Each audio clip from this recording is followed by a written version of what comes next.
Are you ready? యేసయ్య నాకు పిల్లలను అనుగ్రహించు దేవా. ఆదికాండం 30వ అధ్యాయం 1వ వాక్యం. రాహేలు తాను యాకోబునకు పిల్లలు కనకపోవుట చూచి తన అక్కయందు అసూయపడి యాకోబుతో, నాకు గర్భఫలమిమ్ము, లేని ఎడల నేను చచ్చెదనను. The book of Genesis 30th chapter 1st verse. The book of Genesis 30th chapter 1st verse. Not about when Rachel saw that she was not bearing Jacob any children, she became jealous of her sister.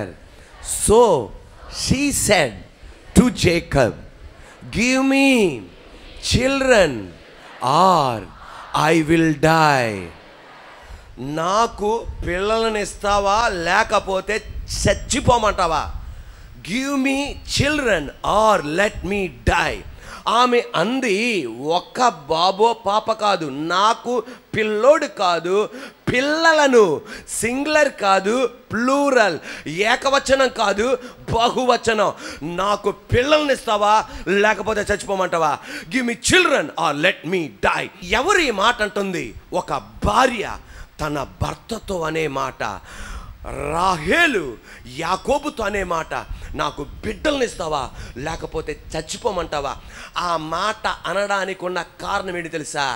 విసిగిపోయింది, నిందల పడి, ఒక్కొక్కరు ఆమె మీద నింద వేస్తున్న నింద పడి భరించలేక ఆమె జీవితంలో అన్నీ లేటే. వివాహం జరగడానికి 14 సంవత్సరాలు పట్టింది.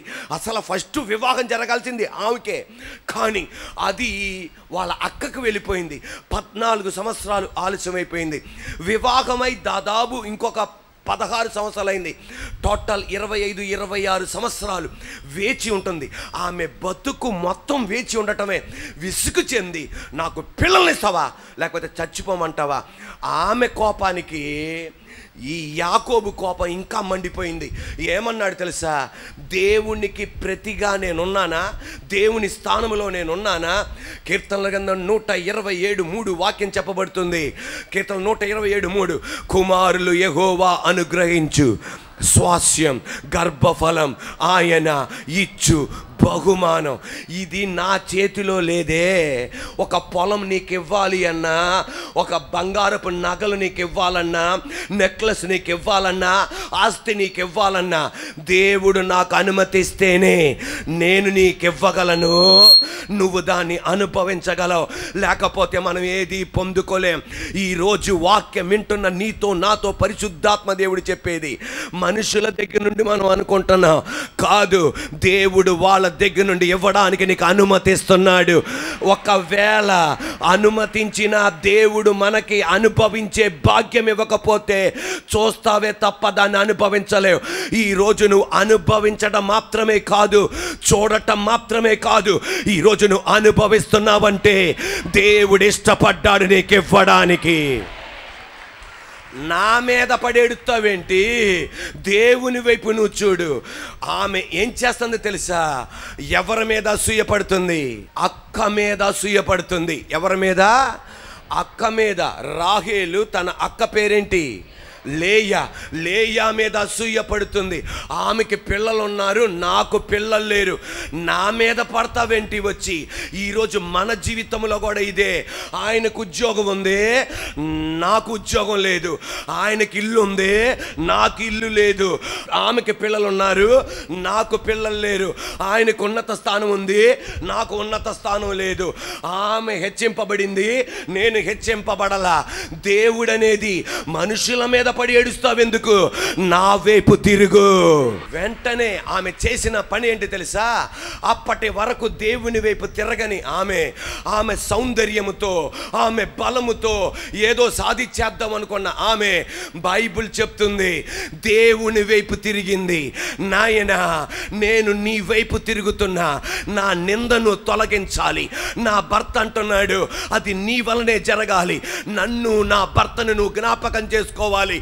నాయనా నాకు ఒక బిడ్డను అనుగ్రహించవా, నాకు పిల్లలను అనుగ్రహించవా. బైబిల్ చెప్తుంది ఆదికాండం 30:22-23, ఆదికాండం 30:22-23, యెహోవా రాహేలుని జ్ఞాపకం చేసుకొనెను, ఆమెకి దేవుడు బిడ్డలను అనుగ్రహించాడు. అంత మట్టికే కాదు, ఆమె నిందను నా దేవుడు తొలగించాడు. ఆదికాండం 30 గట్టిగా, దేవుడు రాహేలును జ్ఞాపకం చేసుకొని ఆమె మనవి అంటే ఏంటి? ఆమె ప్రార్థన, ఆమె విజ్ఞాపన, ఆమె మనవి. చెప్పండి. ఆమె మనవి విని ఆమె గర్భము తెరిచెను. అప్పుడామె గర్భవతి అయి కుమారుని కని దేవుడు నా నింద తొలగించెననుకొనెను. అనుకొనడం మాత్రమే కాదు, తొలగించి పడేశాడు. Praise the lord.